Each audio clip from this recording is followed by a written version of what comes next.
சகோதரி சாந்தமேரி, சேலம். 30 வருடமாக என்னுடைய சிந்தையில் வருகிற போராட்டத்தினால் மிகவும் பாதிக்கப்பட்டிருந்தேன். எப்பொழுதும் எனக்கு தேவையில்லாத எண்ணங்களும், எதிர்மறையான எண்ணங்களும் வந்து கொண்டே இருக்கும். நான் ஒரு பேருந்தில் பயணம் செய்து கொண்டிருந்தால், இந்த பேருந்து விபத்துக்குள்ளாகி விடுமோ என்ற சிந்தனை வரும். என் குடும்பத்தார் வெளியே எங்கேயாவது சென்று இருந்தால் பத்திரமாக வீட்டிற்கு வந்து விடுவார்களோ, அல்லது என் தாய்க்கு ஆபத்து வந்து விடுமோ என்று சிந்தித்து கொண்டிருப்பேன். எந்த காரியமாக இருந்தாலும் அதில் எதிர்மறையான எண்ணங்கள் மட்டுமே என் சிந்தையில் வந்து கொண்டே இருக்கும். இப்படி 30 வருடமாக இந்த எண்ணங்களினால் பாதிக்கப்பட்டு மிகவும் சிரமப்பட்டு வந்தேன். இதனால் என் மனதில் ஒரு நாள் கூட நிம்மதியே இருக்காது. எப்போதும் என் மனது ஒருவித குழப்பமாகவே இருக்கும். ஒரு நாள் கூட இரவில் எனக்கு தூக்கமே வராது.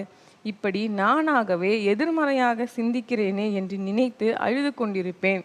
இப்படிப்பட்ட சூழ்நிலையில் கடந்த 13ஆம் தேதி சேலத்தில் நடைபெற்ற அற்புத பெருவிழா கூட்டத்தின் முதல் நாளின் ஜெப வேளையில் சகோதரர் மோகன் லாஸ்ரஸ் அவர்கள் கூடி வந்திருந்தவர்களின் சுகம் மற்றும் விடுதலைக்காக ஜெபித்த போது நானும் அவர்களோடு இணைந்து என்னை அர்ப்பணித்து ஜெபம் செய்தேன்.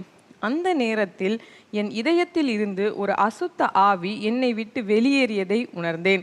உடனே எனது மனம் மிகவும் லகுவாகிவிட்டது.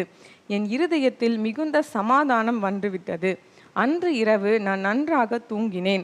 அந்த நாளில் இருந்து என் சிந்தனையில் இருந்து வந்த போராட்டம் விலகிவிட்டது. இப்போது எதிர்மறையான எண்ணங்கள் எனக்கு தோன்றுவது இல்லை. ஜெபத்தை கேட்டு 30 வருடமாக என் சிந்தையில் இருந்த போராட்டத்தை நீக்கி என் மனதில் பரிபூரண சமாதானத்தை தந்த இயேசுவுக்கே ஸ்தோத்திரம் செலுத்துகிறேன்.